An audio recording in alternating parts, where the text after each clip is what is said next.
Hello, everyone, and welcome back to that show, the Unnamed Sports Show. I'm your host, Ryan. I'm joined by Jerry and Jason. Fellas, back for another week. We're that much closer. Right there. 1, 2 more, 3, or wait, Three weeks. Whatever. 3 more. Weeks. We're so close. 3 more weeks. I can almost taste it. I can almost That's my taste smell that I smell. What I smell. that smelly smell. No, but we're almost there, fellas. I can't wait. Real quick, again, shows from here on out will be Thursdays, 7:30. We appreciate everyone joining us. Don't forget to like, subscribe, leave comments down in the comment section during a live part of the show. Also, if you watch the show after the fact, make sure to comment, like, and subscribe there too. And follow us on our social media at Unnamed Sports S. You can see it there in the bottom right portion of the screen. Nailed it that time. I knew it was flipped. Got it. Oh Right in my one. gosh. Jason! Oh, No, You had it right the no, first you time. had it. No, other way. no. So yeah, You're on the right. Look, but it's like hey, this. there you go. There Hey. you go. Okay, let's do it one more time. All All right. If you're That'll be the watching or if thumbnail. you're listening on Spotify, dude, you have no idea what's going on right now. It's fine. It's fine. We're a visual and audio show. But no, we're really happy for everyone out there that's joining us, and let's jump right in. Before we get to football, which is like what we're all craving to start, right? We can't wait. We're just like we said, just a couple weeks away.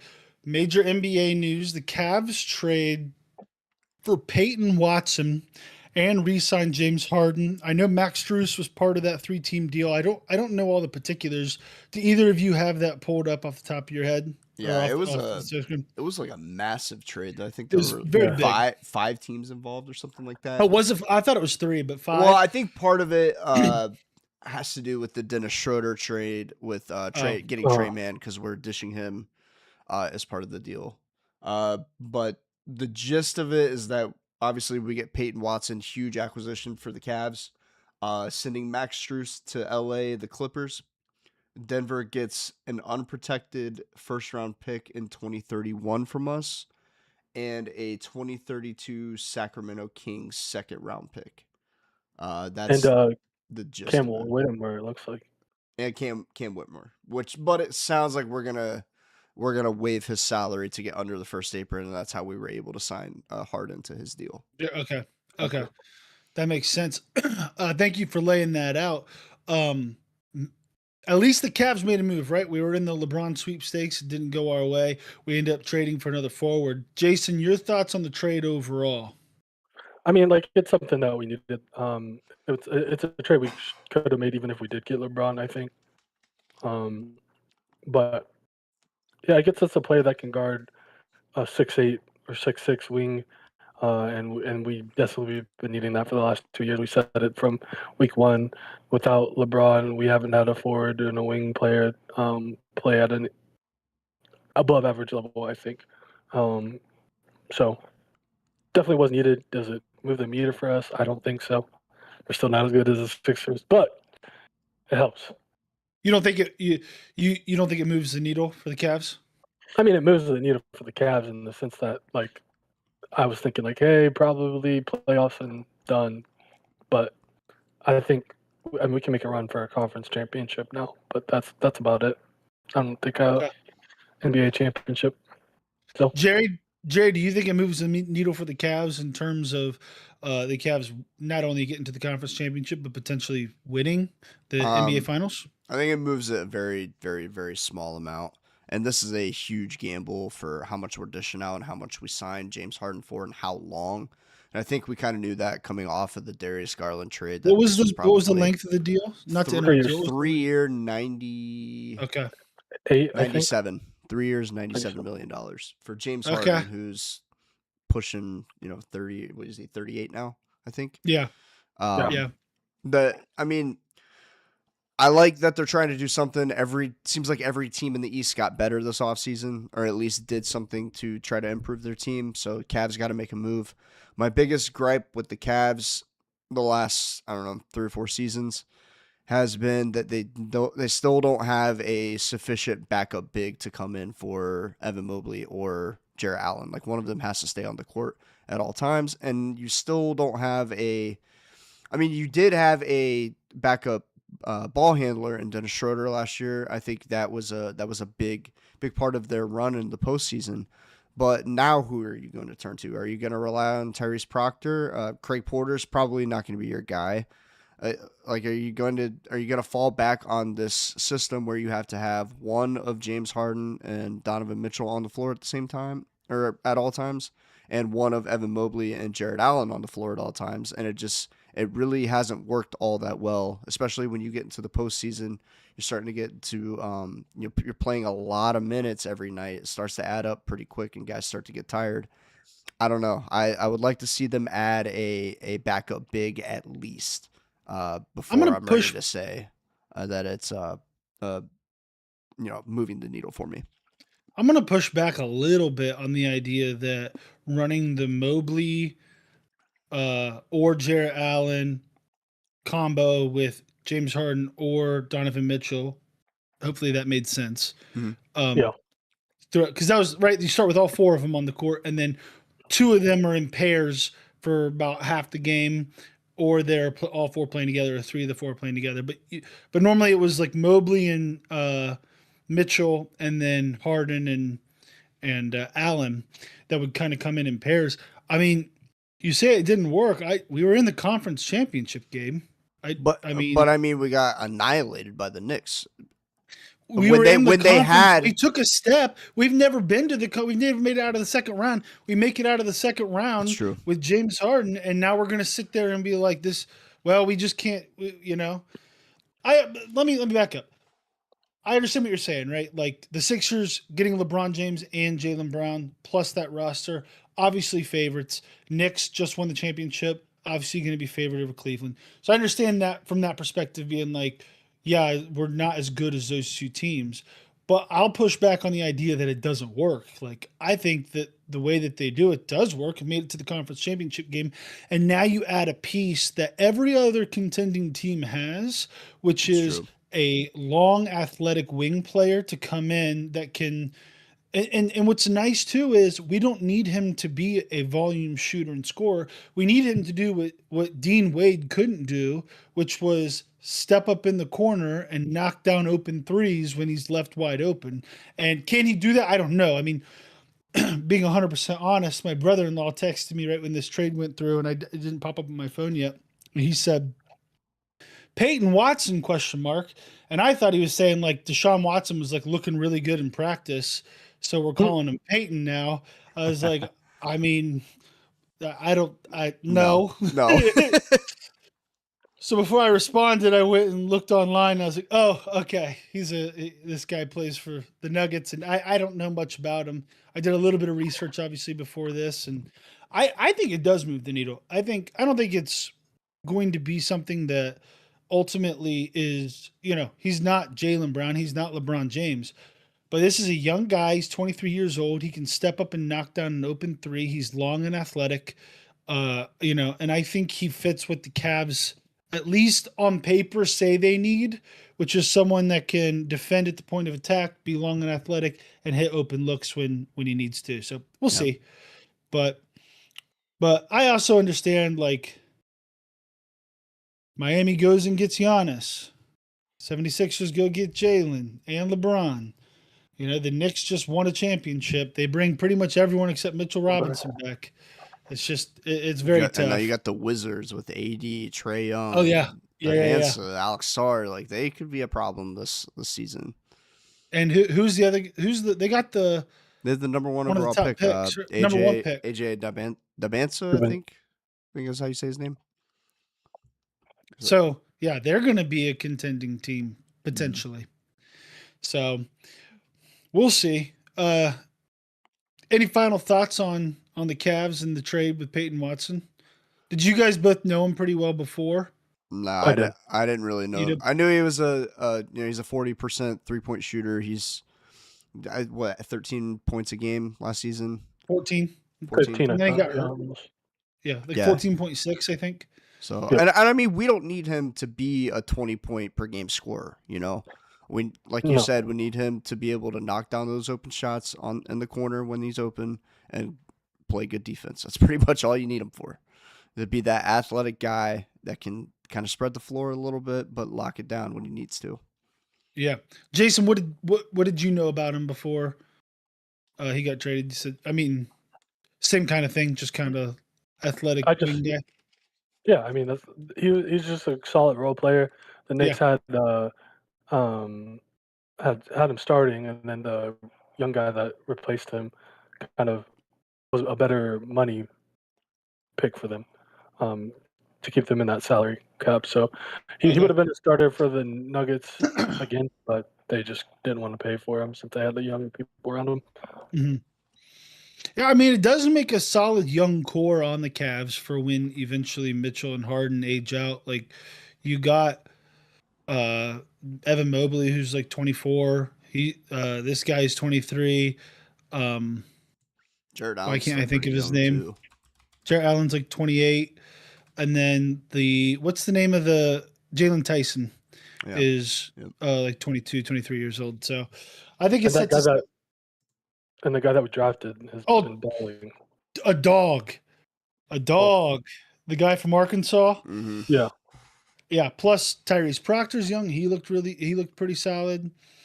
And Trey Mann's young, so I don't know. We'll see. Trey Mann's gone. Is he? Yeah, he was part of this deal. Yeah. That was part of this deal? Okay.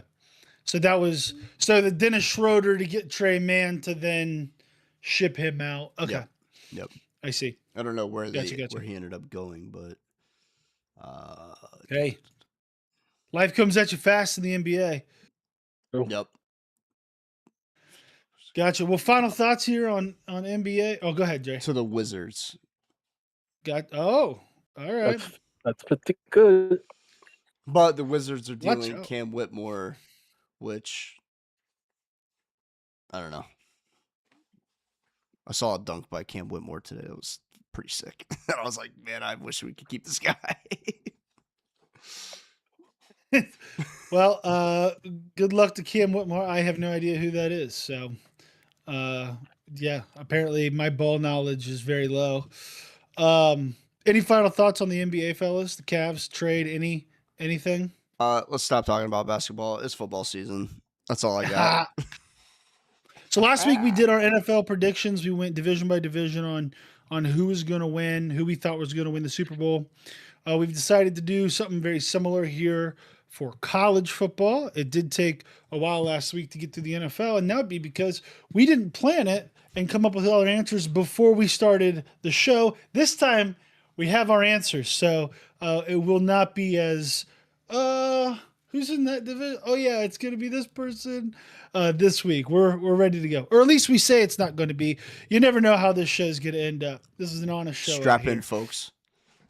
Strap in. Also, put down in the comments who you think. We're going to go conference by conference for the Power Four. Who's going to win each conference, and then our next 4 teams that we think are probably going to make the postseason. And so it's not the entire playoff bracket, but 8 of the. It's 12 teams, right? Still. Yeah. 8 of the 12. I know that they've been kicking around 16 and 20 and 24, but anyway, the 8 of the 12 teams that we think are going to make it. And then who we think is going to win the national championship. So, Jerry, why don't you start us off strong here with the winners of the 4 major Power 4 conferences? All righty. And the ACC, this is probably going to be a recurring theme in the ACC.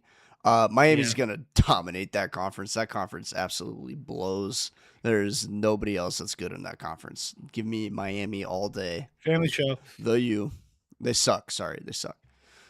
The ACC sucks. Not blows, sucks. Okay, the Big 12. I got the Mormons of BYU, the Cougars. In the Big 10, the world famous Ohio State Buckeyes, as Gus Johnson likes to say. And in the SEC, I think in his first year as head coach, Lane Kiffin at LSU wins the SEC conference championship and goes to the playoffs. That's what I got. I like it. BYU, I'm just curious, what about BYU makes you think they're going to pull it out of the Big 12?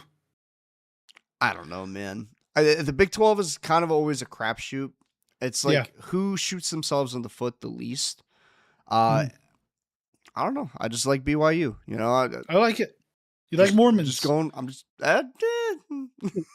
You've been watching Mormon Wives a lot. I get it. It's if anything, that's a reason to pick against them. Oh, I love it. Well, so ACC, Jerry's got Miami, Big 12, BYU, Big 10, the Ohio State, and SEC, Louisiana State University. Jason, who you got on these Power Four? In the ACC, like Jerry said, recurring theme because there's no one else in this conference. I even tried to I saw they both had Miami. I even tried to find someone. I was like, yeah, there's no way Miami doesn't win this conference. Wait, sorry, Jason, real quick. I thought for a second, I was like, man, I got to change my pick. I know everybody's going to pick Miami. I really thought about putting in North Carolina just for Bill Belichick, but I'm like, dude, I can't do it. I can't do it. Sorry, Jason. Didn't mean to cut you off there. You're good. Oh, you're good. For the Big 12, I'm going with Texas Tech. They are one of the richest schools in the NCAA. So they just keep rebuilding through the portal. This has kind of been their realm. And they did it again. So they had a quarterback come back, and he's good.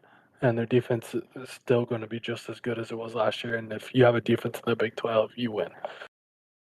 In the Big 10, just like Jerry, I have very true. The Ohio State Buckeyes. You know, we're too stacked. We're too talented. Our offensive line is better than it was last year. Will the defense be as good? It'll probably take a step back. But again, a lot of money to spend. Got players to replace those players. Give me Ohio State. Was another one I thought about switching up and going a different team because me and Ryan's are almost the same. SEC, I have the Texas. If I was going to go someone else, I would probably go LSU or Ole Miss. Ole Miss has Chamberlain and maybe a lot to fight for, but probably a top 2 quarterback and the best running back in the nation, in my opinion, at Ole Miss. So a lot of dangerous things going there. But for mine, I'm picking the Texans because they go get Cole Coleman, who's probably the second best receiver in the nation. Hook 'em. They have Archie Manning. They have the best defense, I think, in the nation. Hook 'em. All right. So Jason's picks: ACC's got the Miami Hurricanes, Big 12 Texas Tech, Big 10 the Ohio State Buckeyes, and the SEC Hook 'em Texas Longhorns. Great picks. Mine, you're going to see a lot of recurring teams on here. Actually, I think I only have one team that hasn't already been said, but you know what? That's okay. These lists aren't meant to be diverse. They're meant to be what our true opinions are. And in college football right now, there's kind of a consensus on, I would say, like a top 7 or 8 teams that everyone's like, these guys are going to be really, really good. And then there's everyone else. So for me in the ACC, same thing. I got Miami. They lost a decent number in the draft, but they got Malachi Tony coming back, and then they got Duke's quarterback and Duke's number 1 wide receiver transferred over to Miami. So the team that just won the ACC championship on a 9-5 squad with a decent quarterback who threw like 30 touchdowns and like 5 picks or something like that. He comes to Miami. He's going to be very, very good. They're going to be very, very good. Their roster's completely stacked. In the Big 12, same as Jason, I got Texas Tech. We're talking about probably top 3 richest school, top 5 richest school. They got all that oil money down in Texas, and they are bankrolling their NIL. If Sorsby was able to come back, Texas Tech might be favorites to win it all. Their defense is going to be really, really good, but their quarterback's a little bit unproven. But in the Big 12, I just think that they – what was that? So he played a little bit last year. Did he? Okay. Regardless, I think they're still going to be great on the defensive side of the ball. Jason said it best. Defense in the Big 12 means you're the best team in the Big 12. Nobody else plays it. And their roster is just incredibly deep. In the Big 10, here's the switch up. They both had the Ohio State. I'm a Buckeyes fan. My Buckeye homers people are going to be like, Ryan, what are you doing? I think Oregon right now is best positioned to win the Big Ten. They have basically everyone coming back. They lost like their tight end and the guy replacing him. Oh yeah, probably the best tight end in the country. So, so you got Dante Moore. You got a returning offensive line. You got the best tight end in the country. You got weapons on the outside. You got a defense. I mean, this team is gonna be. This team is loaded. They are ready to go. They remind me a lot of the Ohio State team from 2 years ago that did win the national championship, even though they stumbled a couple times along the way. That's what this Oregon team reminds me of. And Dante Moore is going to be a top 5 pick in the draft, so most likely. So I think they're the team to beat in the Big Ten. Unfortunately for Ohio State fans, but don't worry, we got a little bit of revenge that you'll see later on. And then the SEC champions, I think, are going to be Texas. I think the offensively, their ceiling is ridiculously high. Their defense was supposed to be a lot better last year. I expect them, with their new defensive coordinator, to get better this year. So, we'll see how it goes. But that's who I got. ACC, I got Miami. Big 12, Texas Tech. Big 10, Oregon. I know, boo, we wish Ohio State. And then SEC, Texas. So that rounds out all of our predictions for the top, the major 4 conference winners. We'll roll. Oh my goodness, we'll roll right into who we think. Actually, real quick before we do that, any final thoughts on that, fellas? Anything you want to add or questions about my list? Nope. I think it's a pretty solid list.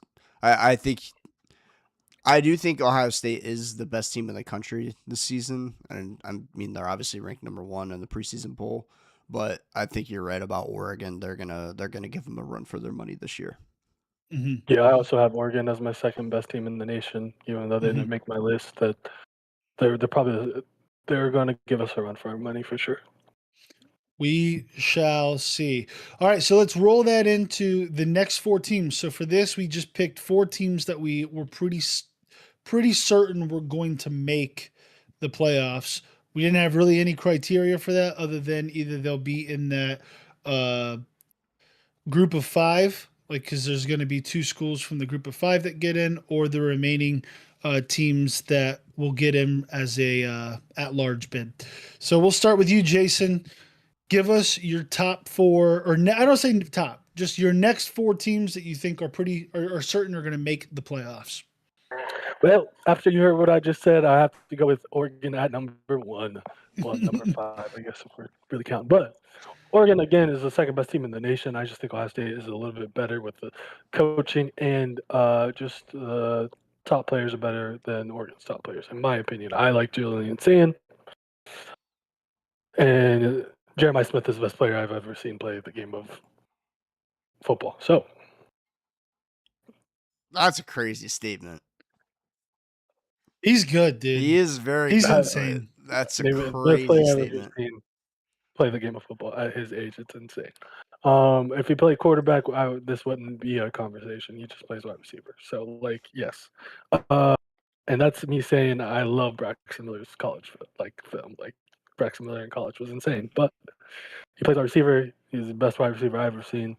And I've seen Julio Jones. I've seen Julian Blackman and Michael Crabtree in college. And no. Reggie Bush. No. Reggie, again, at his position, he's the best player I've ever seen. Yes. I'm taking that to the bank. Okay. And then number 2, I have Notre Dame. They have a pretty easy schedule this year. play. They also literally had the rules bent for them. For them, yeah. So like they can play whoever they want, and their team is actually really good. They have a lot of people like their quarterback. He's not bad. I don't know if he's one of the better top 5 quarterbacks, but he's going to get them some wins. Their defensive backfield specifically, with more manning the cornerback position, really good. They'll be able to keep with a lot of these heavy passing attacks, and I think they'll easily make it to the playoffs. With third, I'm going with another Big Ten team. Shocker. This team just came off of the championship. I think, again, another team that's handling NIL well, whether they're spending a lot of money or just picking the right players for their team, they're getting it. And I think the coach, probably my new favorite coach. Like, do this at Google me, all right? Google him. If you don't know, he's the real deal. All right. Last team, SEC team, we're going to LSU. Too much talent, too much money again. Like as we are getting to this NIL world, if you have the money and you're spending the money, you're probably going to start winning more games. So LSU, they go get a coach, they bring everybody that they want over, and I think it's going to benefit them very well. So I like it. Real quick, you said that, and this is, I guess, something I just didn't see, that the rules were changed for Notre Dame. What was that? What happened? I gotta pull it up. Hang on. Like playoff selection? Is that what it was? I think so. Where's that? Compelling television people. Sorry, I shouldn't have asked. I'm unsure, but while Jerry's looking that up, Jason, I like your next 4. Here it is. I find it Sorry. Okay, go ahead. No, yeah, go ahead. The University of Notre Dame will automatically be included in the playoff if it is ranked among the top 12 teams in the final college football playoff rankings. Are you serious? So serious. Yeah, they literally had to add this in for the season because of what happened last year, because they lost to freaking Miami and Miami jumped them, and they both had 2 losses. If you didn't need another reason to hate Notre Dame, here's another one. That's insanity. Wow. How about join a conference? How about that? How about stop cherry picking your schedule? That's crazy. Anyway, sorry. Jason, I'll talk about this on mine too, but none of us have Indiana winning the Big Ten. They just won the national championship. Is it fair to think, and I don't think any of us have them winning the national, sorry, spoiler alert. None of us have them even in the national championship, let alone winning it when we go to do that. Do you think that we are disrespecting Kurt Signetti and what he's done at Indiana, or do you think it's just, dude, it's hard to go back to back, and it's hard to go back to back. Yeah, they're not retaining their quarterbacks. They lose a receiver. They lose a couple offensive linemen, defensive players. Like their team's just not as good. Although, like I said, they find their players and then NIL.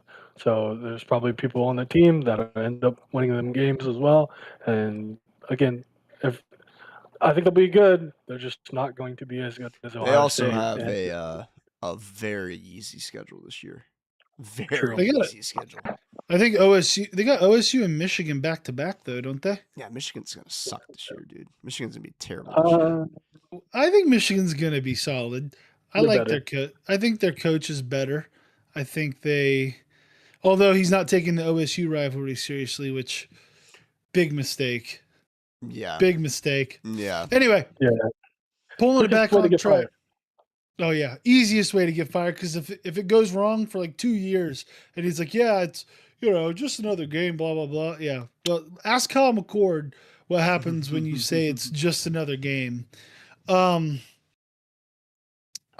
anyway, getting back on track, a great list, Jason. His next 4 were Oregon, Notre Dame, Indiana. Oh, I'm sorry, you're still going. My bad. You were just talking about Indiana. I'm sorry. You still have one more? No, I said LSU. You did say LSU? Okay, I had LSU.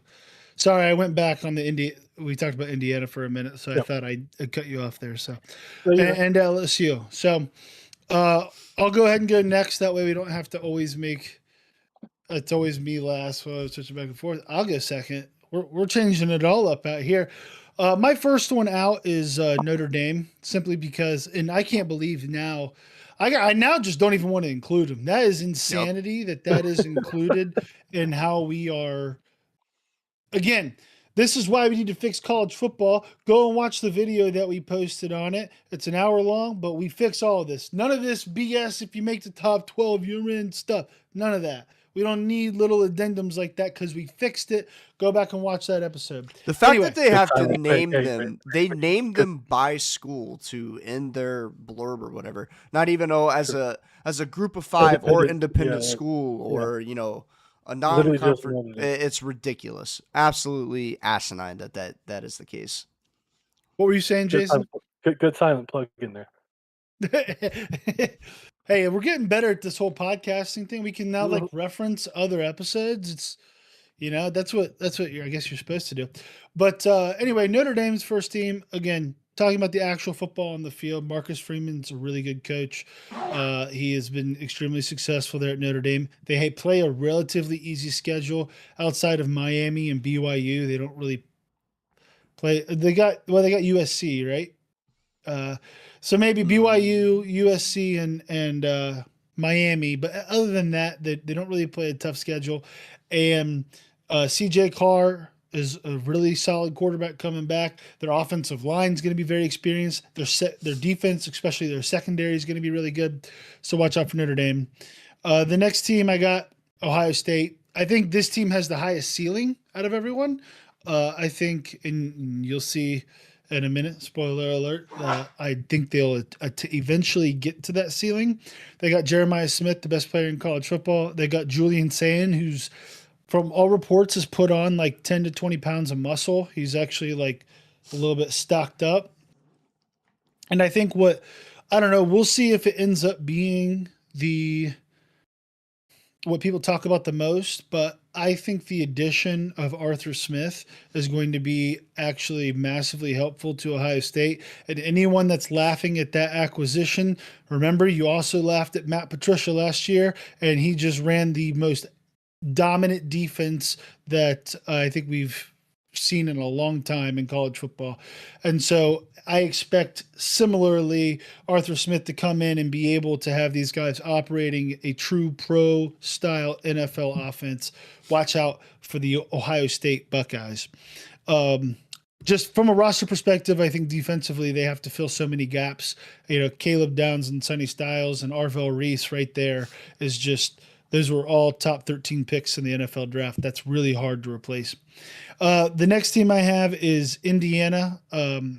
I think they just won the national championship. I think Curt Cignetti is probably the best coach in college football right now.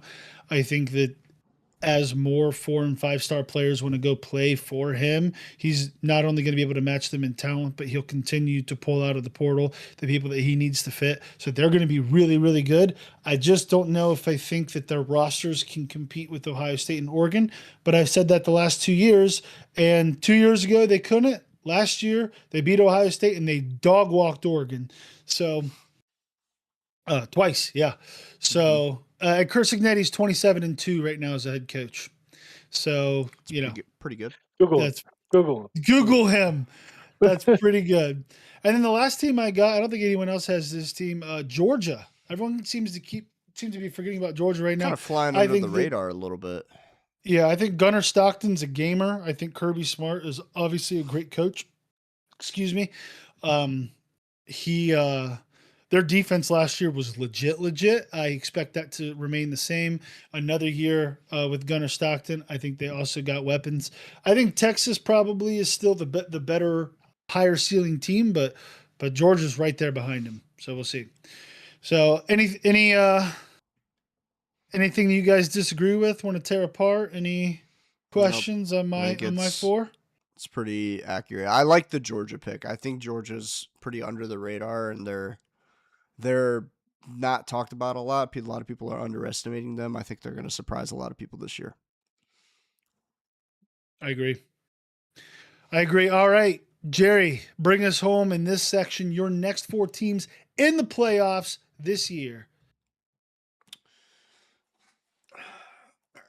So the correct next 4 teams in the playoffs. By the way, saying Georgia Flat is flying under the radar. They're ranked number 3 in the preseason poll. So they're but nobody's talking about them. Nobody is. Nobody is talking about them. Nobody's predicting them to win it.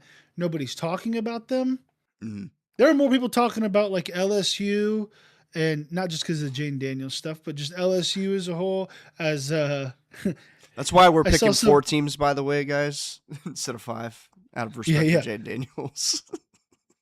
I was about to say, I saw one the other day. It was my favorite. It was like, if I'm ever in prison, I can't plead the 5th out of respect for Jane Daniels.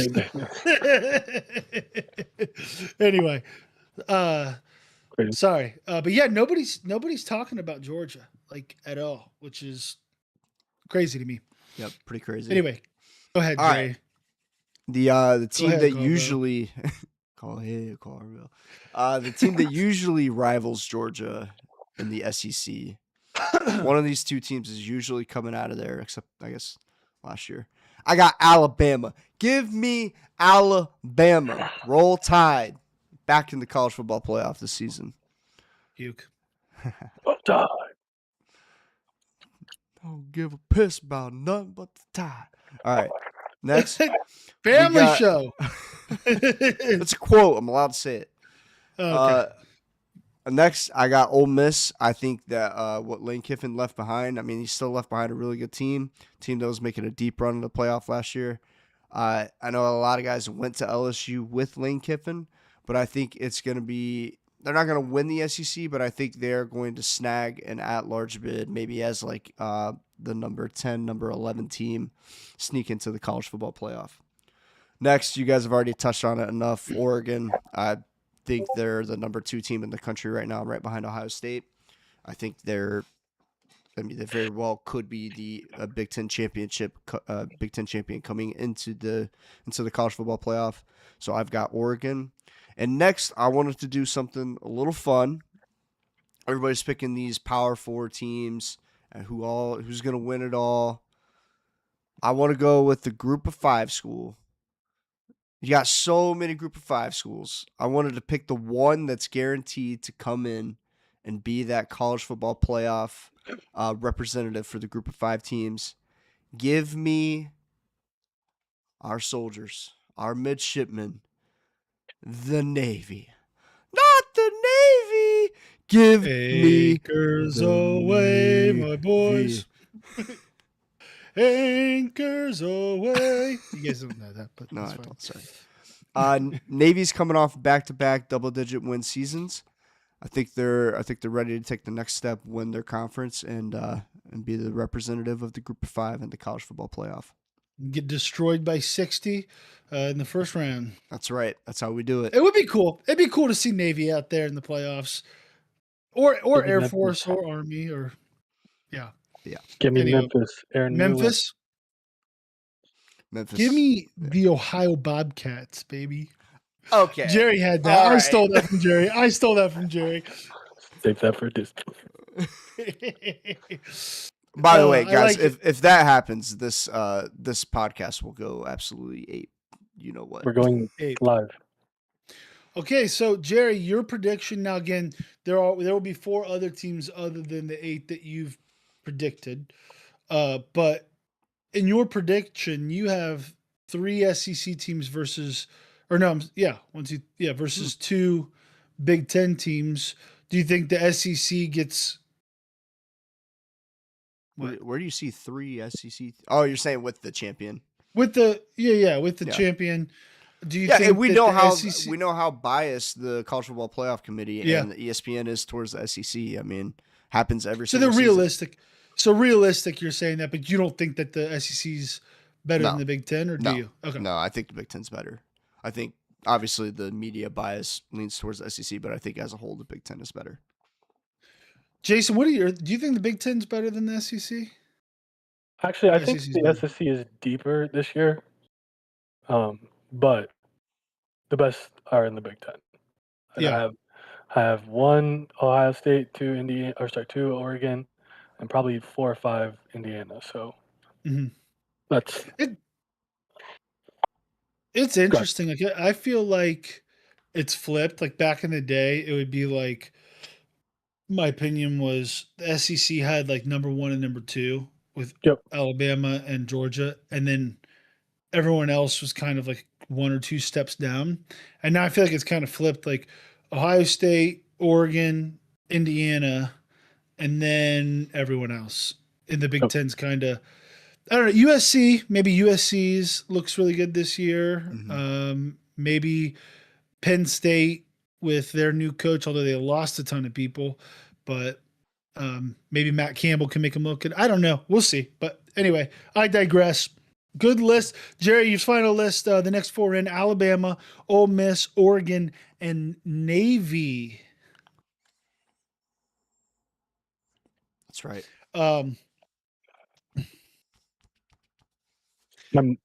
Anyway, sorry. My mama said my mama said the Cincinnati Bearcats. Oh, okay. Out of the they're in the Big 12 now, aren't they? Yes. We'll see. I don't really know much about their team this year, actually. I don't either. So maybe. Who knows? You never know. Always one of those. The Big 12 is pretty wide open. I think Texas Tech kind of has the most money there, but Jerry kind of mentioned it earlier. It's kind of a crapshoot every year because like every team is kind of close to each other from a parity standpoint. Let's move on to our national championship predictions. And this time I'll lead us off, right? I went third, second. Now I'll lead off. We're flexible. We're flexible like that. My prediction, Ohio State versus Texas. I think in my opinion, the 2 highest ceiling teams in college football, but they do have question marks. It's kind of why I have Oregon above Ohio State right now, and I think why they will be more consistent for a good portion of the season. But I think by the time we get to the playoffs, Ohio State's going to have it figured out, and our offense is going to be a buzzsaw the whole year. It's going to be whether or not we can stop anybody, and I think we kind of finally put that together towards the back end of the season. And maybe I'm not giving Matt Patricia enough credit, but I think Ohio State, and then I think they're going to play Texas. I think Texas also with Arch Manning, who's going to be a very high draft pick and some incredible talent on their offense. And I think their defense is going to be significantly better this year. So we'll get a preview of it week 2, right? OSU Texas week 2 in Texas. And then we're going to get a rematch in the national championship. And Ohio State brings home the trophy. All right, such a homer. Jerry. Well, whatever. I have them winning, but I didn't have them winning the Big Ten. Right? Fair enough. Fair enough. Fair. True. That is unfair. Fair play. Fair is fair. All right, Jerry, your prediction. I got a classic, an instant classic. As soon as this matchup would happen, the headlines would start rolling. LSU versus Ole Miss. The Lane Kiffin Bowl for the national championship. I like it. And Lane Kiffin brings it home to Baton Rouge and wins the championship. And proves why he needed to leave Ole Miss. There it is. How freaking crazy would it be if Ole Miss goes and wins it? Oh, that'd be the year after he leaves. I'm just saying. He would have to quit after that. If Trinidad Camblin is what we think he is, yeah, very possible. But I'm leaving too if my team wants to put up $30 million a year and give me a $20 million a year. Like, are we serious? Like, are we serious? Okay, here's the largest paycheck you can give anybody, NIL, and you want to get rich too? Oh, here you go. Here you go. Yeah. No, I get it. I thought how he left was ridiculous in the middle of the playoffs. Oh, it was, crazy. Yeah. I get it. It would be insane if LSU wins. I like it, Jerry. Good pick. Pick for now. Maybe you truly believe that. Maybe it was just for the. Oh, I believe it. You think these are the two best teams in college football? I'll put football? money on FanDuel right now. Right now. Right now. All right, while he's doing that. I got to install FanDuel 1 second. Also, you uninstalled it? Don't do it then. Don't do it. Hold on. Yeah, no, we're good. Don't do I got it. I got to remember my login, but I got it. Okay, well, while Jerry is falling back into degeneracy. 1-800-GAMBLER, folks. Yeah. Listen, only gamble what you can afford to lose. Jason, why don't you give us your predictions? Who's going to the Natty? Who wins it? I'm telling you, full homer stuff. It is going to be Ohio State versus Oregon. Ohio State, like Ryan says, have people to fill holes into. But how we're going to do that, we're going to hit the portal and we're going to get multiple people that can do one job instead of one person doing all the jobs, like Caleb Downs was doing. So we go get Duke safety Terry. We go get Florida State's nickel safety player. I forget his name, but you want the upfield, you want the up presence that Caleb Downs had is at the line of scrimmage. You get Florida State's safety. Then you want the middle coverage guy. That's Duke safety. So we went and we got the portal. We went and got 2 Alabama players, a defensive end that's going to fill a defensive end spot for us, I think, with Russell, and then defensive tackle and. Oh my gosh! Oh my goodness! What's the odds on that? Plus 24,206. Yeah. Hang on, let me see if there's a boost. Hang on. Oh my goodness! We lose Caleb McDonald. We go get 3 defensive tackles. Wait, 2 defensive tackles. One from UCF, who could have been a second round pick last year. Yeah. He came back. I think it might have been because of injuries. I can't remember. But he came back. He's going to go play for us. He's going to be the nose. Then we got Alabama's defensive tackle. Again, if one guy can't do it, get multiple guys that can do it. Now, the only question marks that I have, which I will get into that more, is the linebacker position. I think our DBs are fine. I think our front seven is going to be great. It was going to be probably better, I think, than last year. Kenyatta Jackson, I think, is going to take another step and take the team up another level.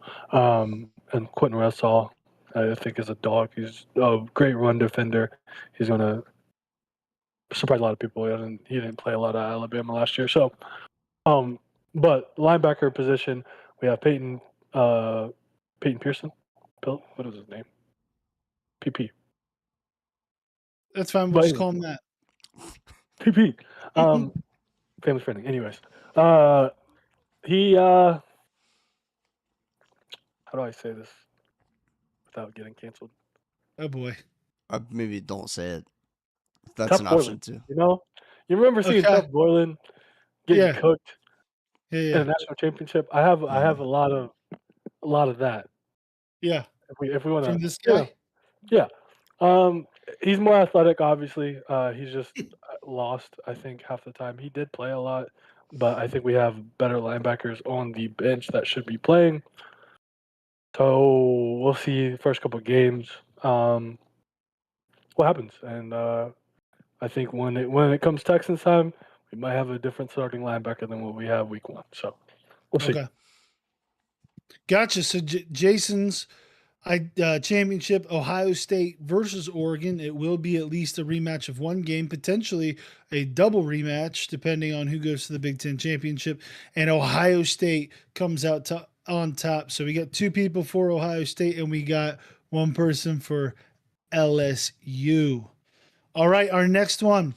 Our pick for who's going to win the Heisman Trophy. Jerry, why don't you lead us off on this one? Who's taking home the Heisman this year? Dude that could have came out last year. Everybody thought he was didn't want to go to the Jets. Did not want to play for the New York Jets. Might end up playing for the New York Jets. Give me quarterback for Oregon. Dude is an absolute baller. Dante Moore. I think he is. I think he's gonna be a top 2 pick, if not top 1. I don't think he's gonna go 1. get to that in a little bit. But I think he's going to end up winning the Heisman this year. He's going to have an insane season in Oregon. As you guys were saying, they're bringing everybody back except for their tight end, but their tight end is still an elite player. They're going to be flying high. Oregon runs that speed offense. They're always putting up points. Dude's going to be absolutely slinging it. Give me Dante Moore for the Heisman this season. I like it. Jason, who's winning the Heisman Trophy? So Ohio State.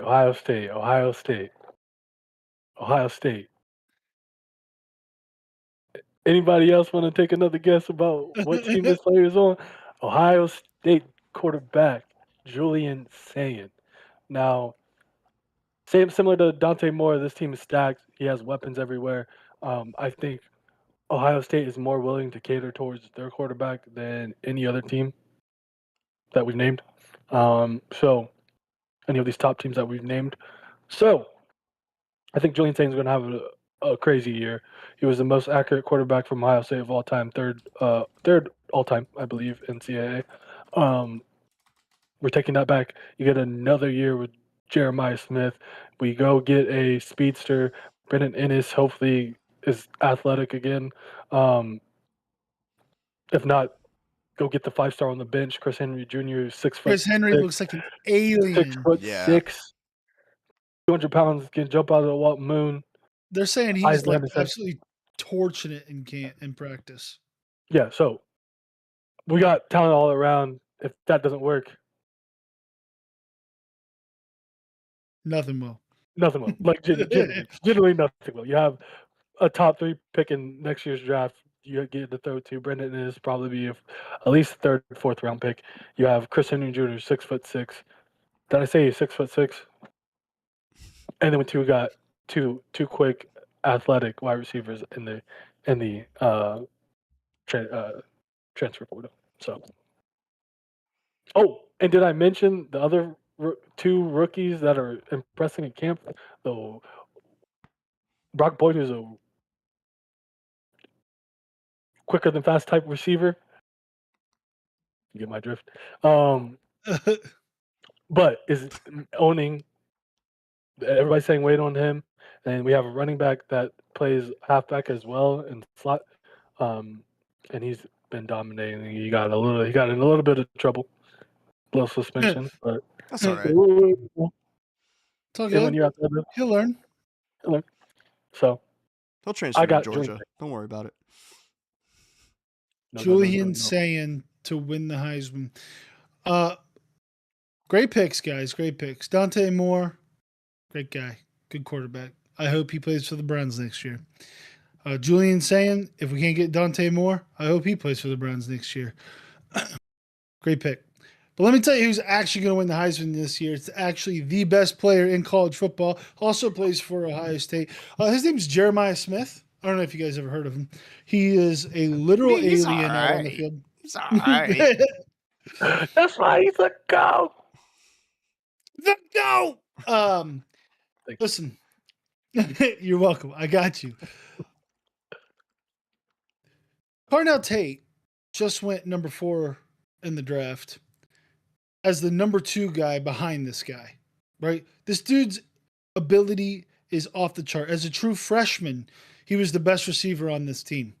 He has done nothing but up his game every year, and now the number 2 receiver isn't nearly as well defined as it has been in previous years. What are we? Did I mess something up there? I'm looking at YouTube. You're good. Oh, sorry, Jason. It looked like you were. I said something wrong. He has been unequivocally the number 1 guy, but he's had a number 2 guy that's been a first-round draft pick every year. And not saying that Chris Henry's not going to be a first-round draft pick. He will, but he's a freshman. So he also was a freshman at one time. That's true. And we'll see. I'm not saying It's not impossible. It very well could be possible. What I am saying though is the number 2 spot is not nearly as well defined as it has been in previous years.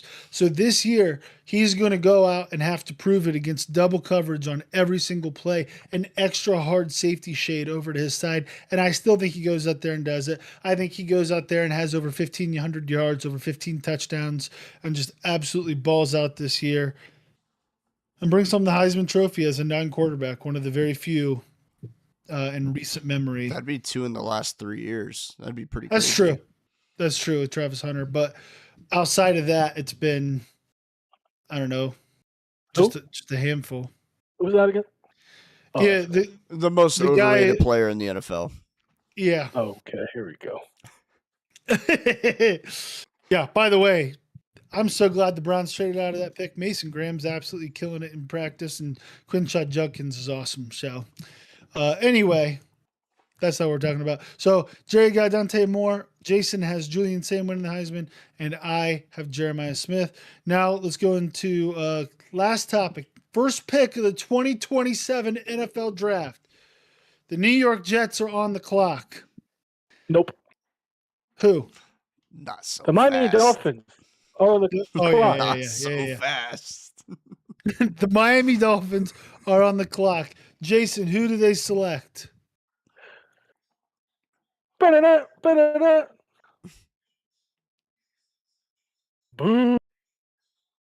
Okay.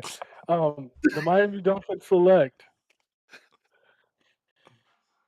quarterback for Oregon, Dante Moore. Now, Julian saying is going to have better stats. Who do teams going to want for their franchise to win them games? Probably Dante Moore. And the reason why is most teams that are that bad do not have an offensive line and need a person that can create with their feet. Did we see Julian Sayin do that last year? Not too well. So, who does do it well? Dante Moore. And Dante Moore is going to go out there and get drafted, have a good combine, look all flashy, actually not even have a combine, not even have anything. He's going to work out for the number 1 team, and that's it. He won't get drafted. You're calling it. I'm calling it here first. Dante Moore out of Oregon going to the Miami Dolphins. Jerry, who's got the first pick of the draft? Go ahead. And this is not because I think they're going to be the worst team in the league. I actually don't think they will be. But I'm putting the Cleveland Browns up at number 1, first pick in the 2027 NFL Draft. I think they're going to be in that 6-win category, so they'll probably be picking like 7 or 8, something like that. Mm-hmm. But I think they're going to package and trade up to the first pick to take a quarterback because their quarterback. Who do you think? Who I think is going to be the actual worst team in the league? The Dolphins. The Dolphins are going to be either Cardinals could be. Cardinals could be too. Mm-hmm. I think it's going to be the Dolphins. And who do the Browns take? The Browns are taking Arch Manning. Arch Manning, the prodigy, the next one up, the sheriff's nephew, Arch Manning. And I think it's going to be the wrong pick for the Cleveland Browns. Oh, no. Oh, jeez. You think if we got Arch Manning, that would be the wrong pick? Can I be honest with you? Ryan, can I talk to you man to man right now? Yeah. Whoever the Browns pick's going to be the wrong pick? Is that where we're going? Is that where we're going with this? Yep. It's always going to be misery and torture. It's never going to get right. That is correct. Yeah. How does one say your team just ruins quarterbacks? It's just what it is, bro. Hey, it'll be pretty cool to have a Manning on that long list on the back of that guy's jersey, though. Facts. The wrong Manning. For the 1.5 seasons that he plays until we figure out he's not meant for the NFL and he's only there because his last name is Manning. It's like the only quarterback. I think you're selling Arch. Well, is Joe Flacco. What was that? The only one what? The only good quarterback you've had play in a Browns jersey is Joe Flacco. Whoa. Baker Mayfield was a good quarterback. And Baker. I said Baker was going to be a first-round pick. I said they should have drafted him. They should have kept him instead of trading for, but we won't get into all that. I think that you're short selling Arch Manning a little bit because he struggled at the beginning of the year. If you look at his stats, the last 6 or 7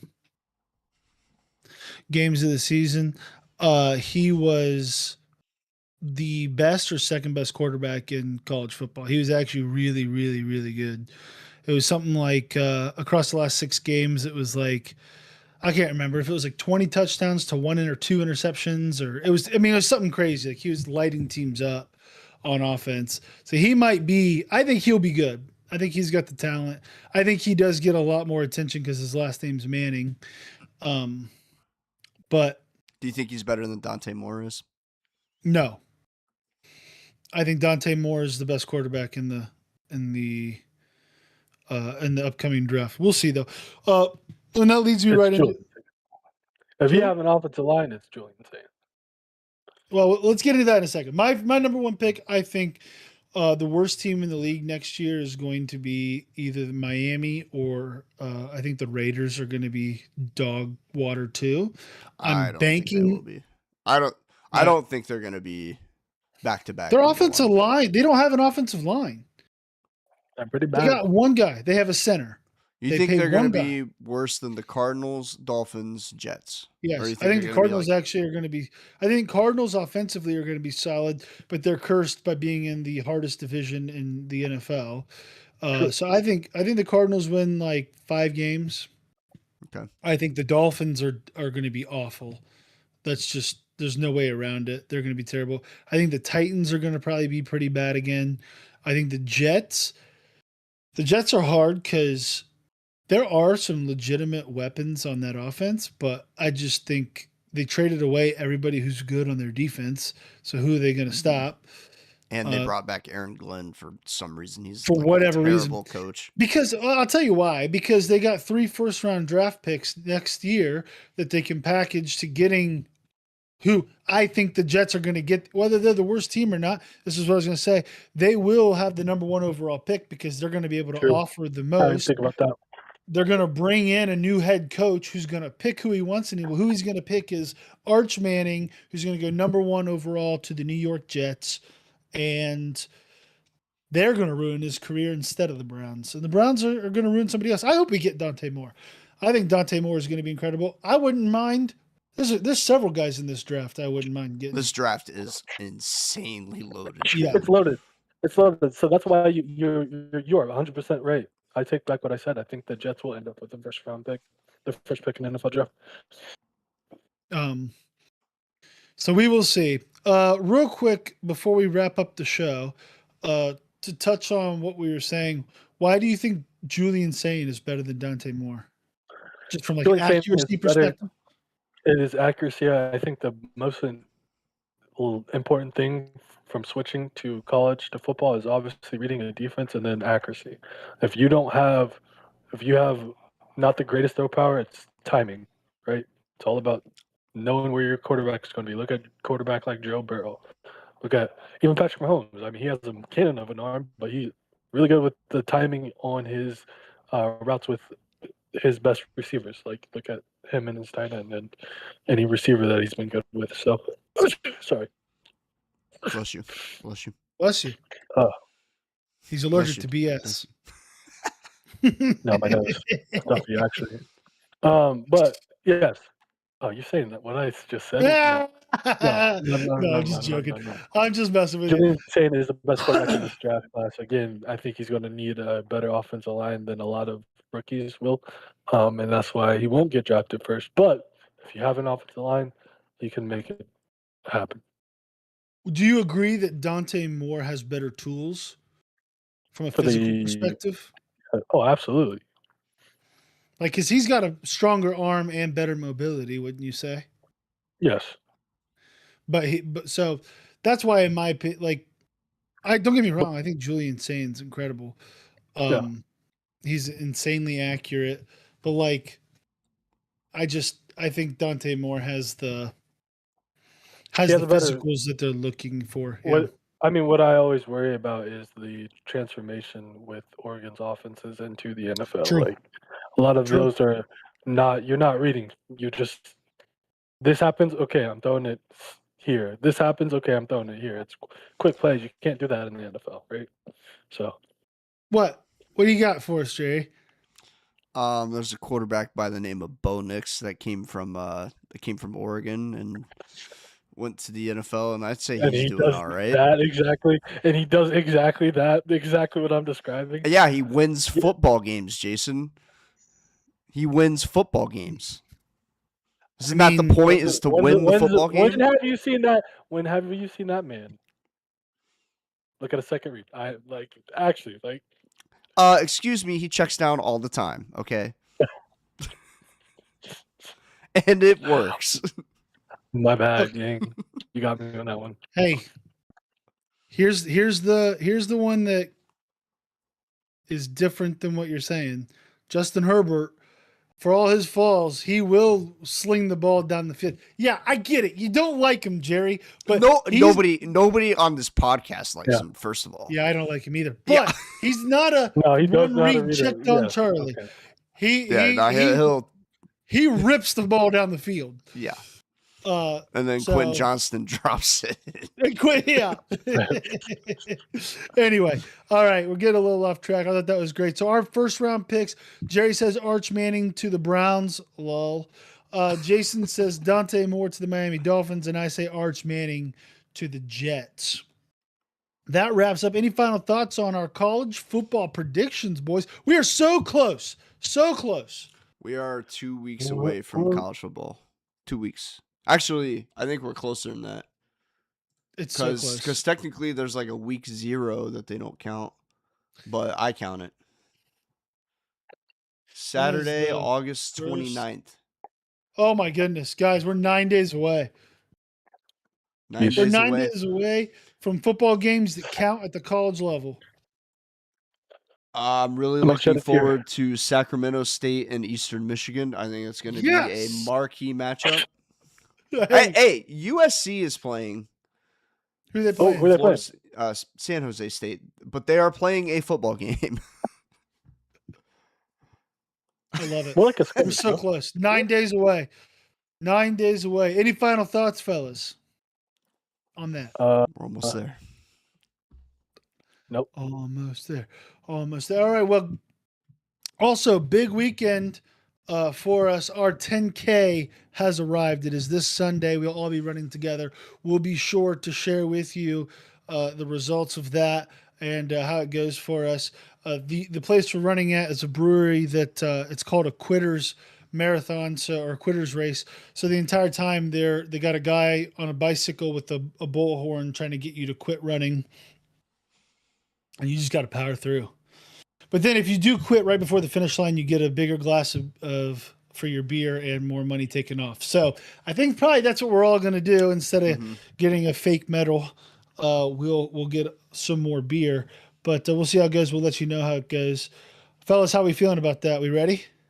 I'm excited. I'm feeling ready. I'm excited to see what Lakin does. For those who don't know, our friend Lakin is trying to run a marathon during this. He's starting at 7 a.m, something like that. Yeah. He's running more than a marathon. Yeah. His goal is, he ran a marathon this spring, and his goal now is to break 30 miles. So, how many hours does that race have? Yeah, I can't remember because there's a time limit. I can't remember. Yeah, everybody has to finish by 1:00. Okay. So we have 2 hours. Yeah, so he's going to try to run for 5 hours, which is insane. It's incredible. But we're going to get there a little bit early, cheer him on. Really exciting stuff. And then our favorite segment of the day, pop culture recommendations. Our favorite. We're definitely not running out of stuff to talk about. I know, actually, I'll say this. I feel like Jerry and I, we're hitting a little bit of a wall. Jason has just a plethora of non-ending animes that he could just. Uh-huh. Oh yeah, how about this? But hey, you guys like slime? Boom, we got this. You guys like reincarnation stories? Boom, we got this. So I love it. Jason's always at the forefront of this. He's got it nailed down. So we'll start with him. Jason, what do you got? Pop culture recommendation this week. Okay, I was gonna get this one last week because I don't know if you guys have been watching, but if you have been watching, all of mine have been almost 90% of mine have been animes with crazy names.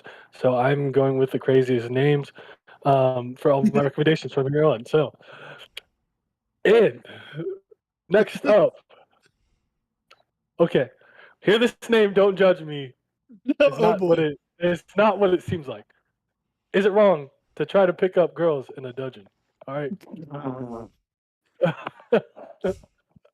I love it.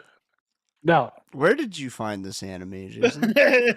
What it's website? called Crunchyroll, brother. It's not. That's what I'm saying. Hold. Okay. Basically, this show is not about picking up girls at a dungeon. Why is it called? Was it bad to pick up I girls in the have dungeon? no idea. What? Bro, that's what I'm saying. Okay, so Is there basically, like what a it is mistranslation somewhere? What are we doing here? there's a character. He is actually, let's go Greek terms, a son of a demigod, right? Okay.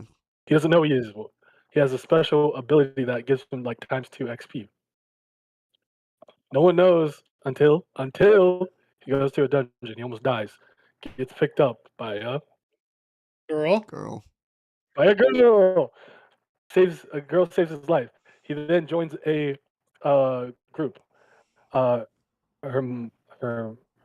what's the god's name? Hermes. No. Hermes is a spoiler. I'm not saying that. It's the Oh, I female know who you're talking about. house. It's a female.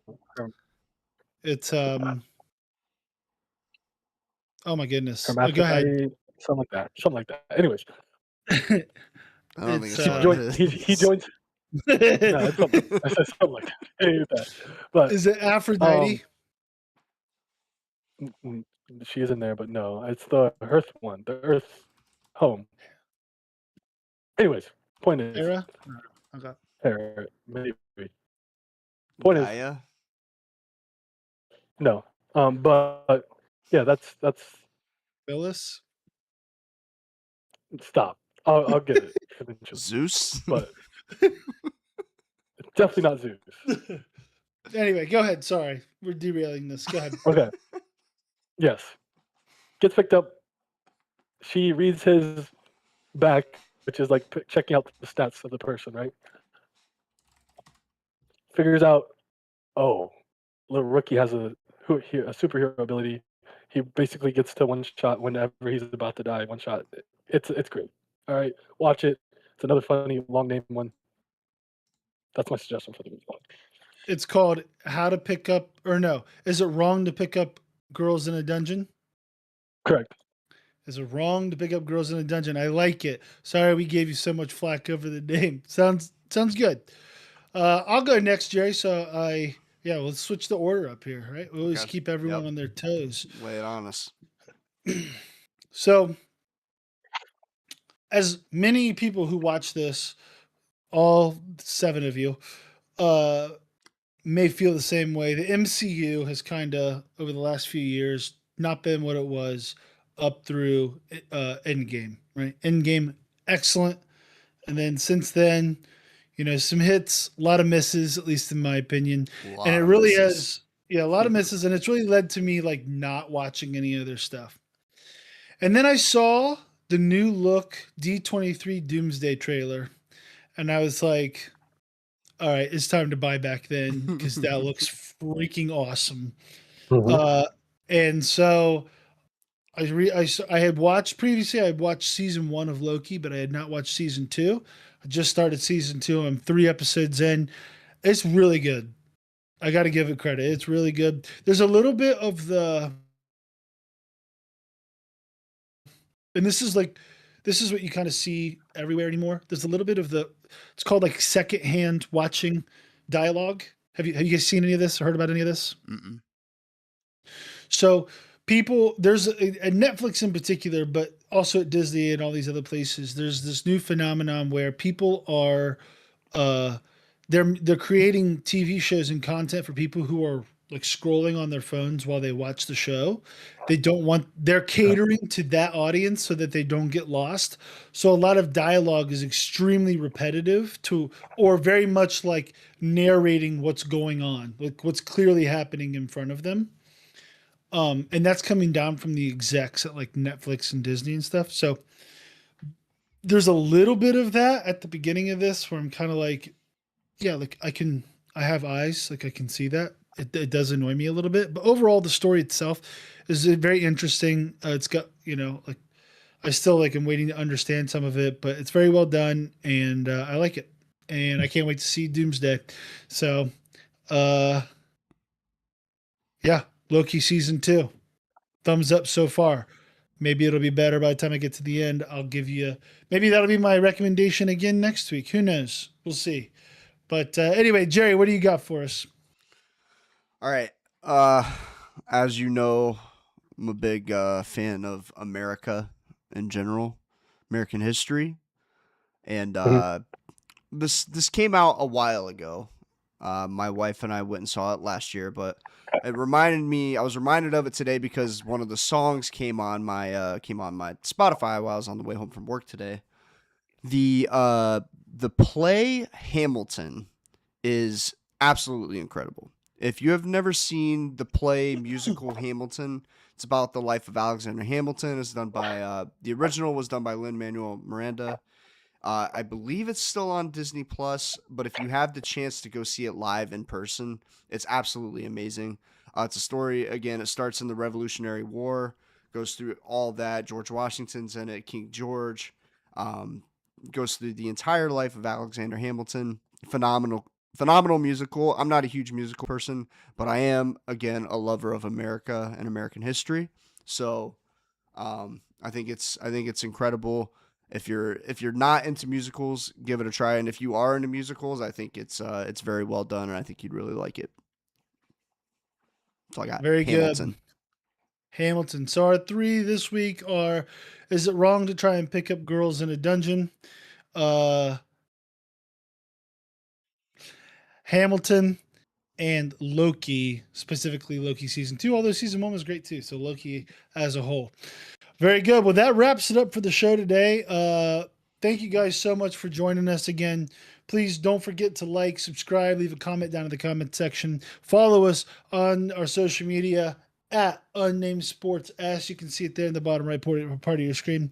And again, any suggestions you guys have for the show, anything you want us to cover, anything that you don't like that we're doing. If you hate this pop culture section, let us know, even though we will keep doing it no matter what.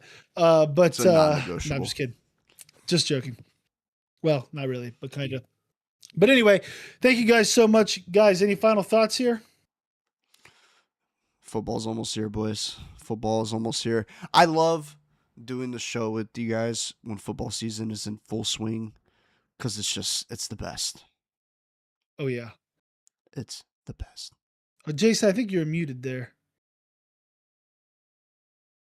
Thank you for the comments on YouTube. Oh, there you go. Love it. My bad. Oh, all good.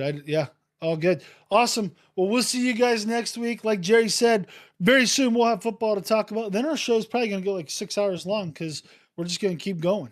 We're going to be into it. We're almost there.